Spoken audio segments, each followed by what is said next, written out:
last year I wrote down my goals, and like every other year, nothing happened until I did this one thing differently. Today I'm going to be sharing the exact same thing I did that made me to achieve my goals this year. Hi, my name is Choma. I'm a career professional who is transitioning into entrepreneurship, and I'm sharing all the important tips and tricks that has helped me to be successful both in my career and as I'm transitioning into business. Last year, like every other year, I set goals, right? Read more books, try to write some books, develop your personal brand, start up a business, but I never really achieved anything. And like every year, at the end of the year, I'm scrambling to do something. I'm trying to do better, but then the year had already gone, right? And then there's nothing much I can do, right? But today is 10th of May 2025, and I'm sharing all the important things I need to achieve my goals this year. And the year is almost half spent. We have one more month till we get to the half of the year, and all my goals are already in motion, and I'm very confident by the end of 2025 I will achieve them. So this is the 5 key things I did, and I think you should do it. 2025 is just starting, right? For me, that's what I think, and you can still do a lot more before this year ends. The first thing I did is what? To reflect on last year. Sometimes we just set goals because of what people are doing or because of what we've seen other people doing, and we don't consider ourselves, what has happened. I look back, right, on my last year, that's my 2024.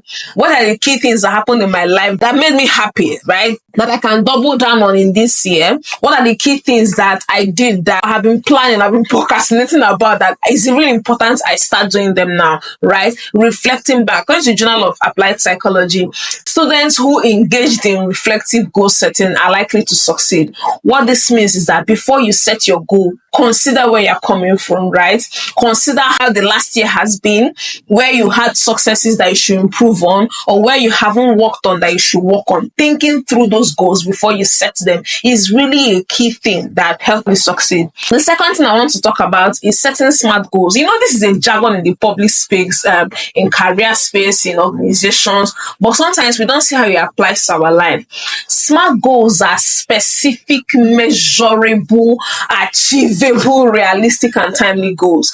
Yes, last year I didn't really have a target. For example, how much you want to save. How much you want to save. You don't even know. Let me just be saving and be going. That's not really a way to hit your goals, especially by the time it's December. You're now saying, what did I achieve this year? Not anything this year.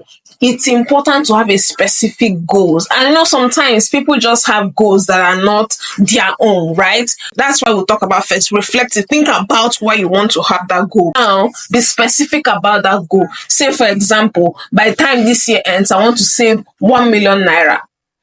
Right? You are specific about that goal. Measurable. You also can't say, I want to have money. What is have money? Have money does not have any measurable. How will you know at the end of the year that you've had money? There's this feeling like, if I have money for 30 December, that means I have money. If they're not achieving your goals and life is passing you, right?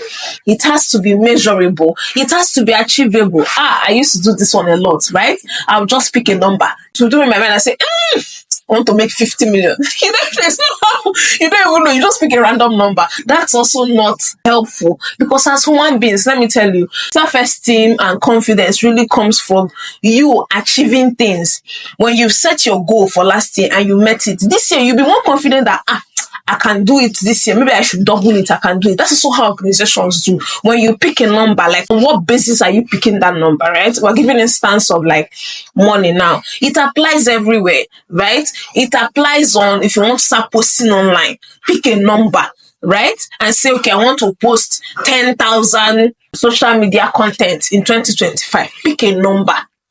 Because it's when you get to that number that I've achieved that goal. So if I did 10,000, I can do 20,000. That's the basis of doing it, right? And we said realistic. This is my first YouTube video, and I say this 2025, I want to have 1 million subscribers. See how ridiculous it is. Yes, we're using YouTube, and it feels, I understand, I will not do that. It's also like you to say, I'll start posting online, but you have not, thought about it. Be realistic, right? And be timely. It has to be time bound. By the end of what? By the end of what are we going to measure this your goal to see whether you have achieved it or not? So that's an important thing.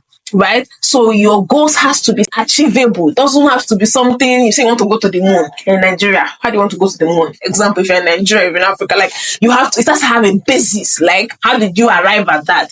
It has to be as specific, measurable. That's the only way you know when you've achieved it. Realistic, or it has to be relevant, right?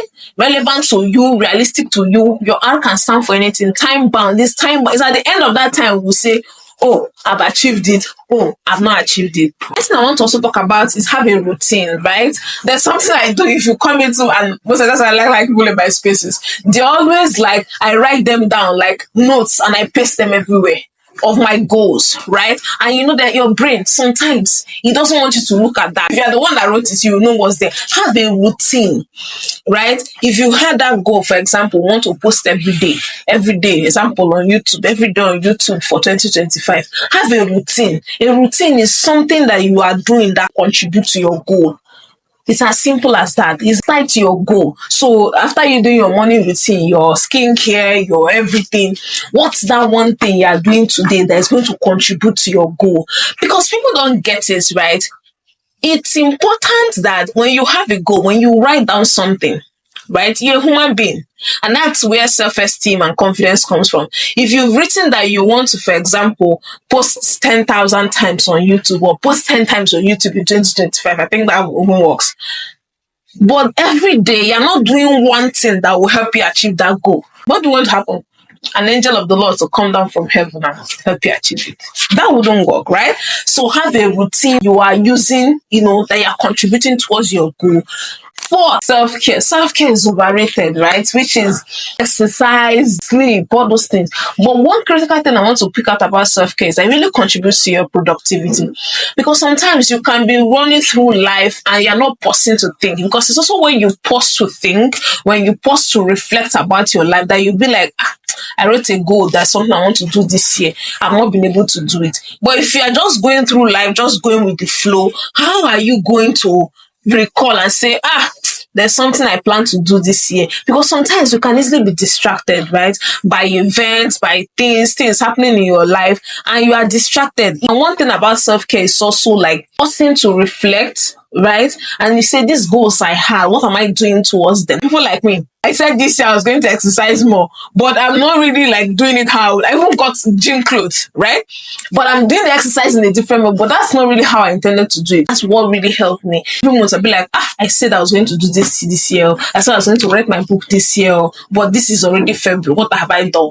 What am I going to do? I'll start writing. And one thing with you, once you remember that, you will work on it before you get distracted again. But then you will work, you contribute to that goal, right? So prioritize self-care.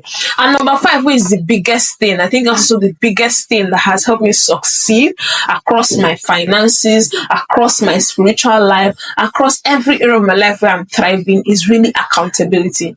You cannot overstate that, honestly. Even when people start saying they want to save, they want to invest, a core thing that's always missing in some of those examples is what? Accountability. If nobody is telling you, you said you're going to do this, you've not done it though. It's just between you and yourself, and you can chicken out one day and say, by the way, nobody's watching. But have accountability system, either an accountability partner or a mentor or a group of people that have similar goals. It's also important that in terms of accountability, we point out that the person that you are sharing your goals with should be able to understand why you're doing it, should be able to agree, should be able to, help you achieve those goals, right? Not people that you come and say, they'll ask you, those posts, have you started posting? You say, I've not started. I say, don't worry about it. You're even doing too much. That is not a good accountability partner.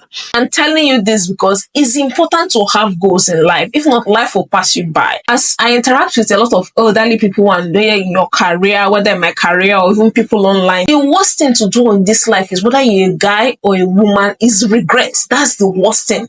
It's not people dying. It's not people getting sick. It's regret, because you're wasting time. You do not gain it back. Like, if you spent 30 years on this earth, there's no way. Like, there's no no way for you to gain it back. People live through life thinking there's no finite end. There's a finite end. Like, you're going to live up to a certain time, right? If you wasted all this your life not trying to achieve anything, not trying to do anything, like, what is going to happen, right? What is going to happen when you are older? Because even the Bible acknowledges that there will be a time when we are older and we can't always do everything we want to do. Are you going to wait till then? So it's important to have goals. It's important to apply these 5 strategies towards achieving them. And if you have goals and you are still stuck, right? And it's May and you are wondering, I started late, I've not started, what do I do next? Watch this next video. Thank you.